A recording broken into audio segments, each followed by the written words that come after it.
Hello guys, আমি উমা। তো তোমরা সবাই কেমন আছো? আশা করি সবাই ভালো আছো।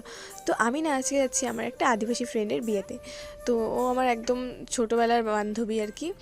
তো ওর সঙ্গে মানে যেদিন বিয়ে, আজকে যেমন বিয়ে, তার কালও আমার বাড়ি এসেছিলো, আমার সঙ্গে কত কথা টথা বলে গেল। তো আজকে ওর বিয়ে, তো আর বিয়ে আমরা একটু লেট করেই চলে গেছি, মানে আমার লেট হয়ে গেছে আর কি। আমি জানি না যে এত তাড়াতাড়ি ওদের বিয়ে হয়ে যায়, মানে 9টার দিকে গেছি তো দেখি বিয়ে একদম কমপ্লিট।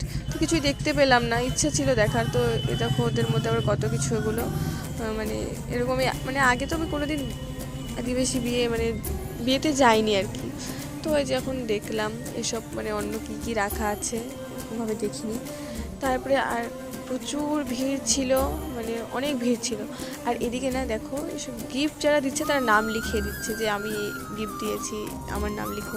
কিন্তু আমার ওরকম পছন্দ লাগে না, তার জন্য আমি সোজাসুজি ওর হাতেই দিয়ে দিয়েছি। কারণ নামকে দেখাতে যাবে, হয়তো ওদের মধ্যে এগুলো নিয়ম টিয়ম আছে, আমি জানি না। কারণ এর আগে আমি আগেই বললাম যে আমি আসিনি এরকম কোনো বিয়েতে। তো তারপরে আমি একটু দাঁড়িয়ে থাকলাম, আর এদিকে আমি ডান্সের এখানে চলে এসেছি। চলো তোমাদের ডান্স দেখে। ওদের ডান্স তো একদম জানোই কেমনভাবে নাচে।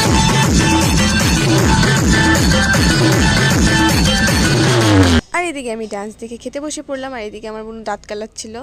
তারপরে যে খাচ্ছি, মানে ভিডিও যে করছিলাম, আমার যে একটু কেমন লজ্জা লজ্জা লাগছিল। কারণ কি, সামনে একটা কাকু বসেছিলো আর তার পাশে বাবা বসেছিলো। তো বাবার সামনে কোনো কিছু না, কিন্তু কাকুটা ভাবছে যে কীরকম ভিডিও করছে আর খাচ্ছে, তো কেমন একটা লাগে আমার। আমি সব জায়গায় এমনি ভিডিও করা একটা অন্যরকম, আর তার মধ্যে খেতে বসে তো তাও করেছি আমি, লজ্জা ভেঙেই করেছি। তারপরে আমি চলে আসছি, আবার ডান্স দেখছিলাম। তো এবার যেহেতু ফ্রেন্ডের বিয়েতে এসেছি, তো ডান্স না করে গেলে তো ভালো লাগবে না, তাই চলো।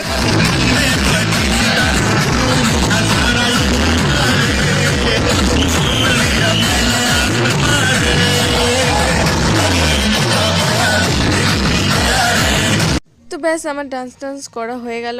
তারপরে আমি একটু এখানে কি বলবো, আমি তো জানোই সবসময় হাসতে থাকি, দেখো হাসি মুখ আমার। তারপরে এদিকে বুনু ভাবছিল আমি ওকে ফটো তুলে দিচ্ছি, তো ভিডিও করে নিয়েছি। আর এখন আমি বাড়ি যাচ্ছি। ব্লগটা তোমাদের কেমন লাগলো অবশ্যই কমেন্টে জানিও। তো দেখা হবে নেক্সট ব্লগে, এখনকার জন্য বাই।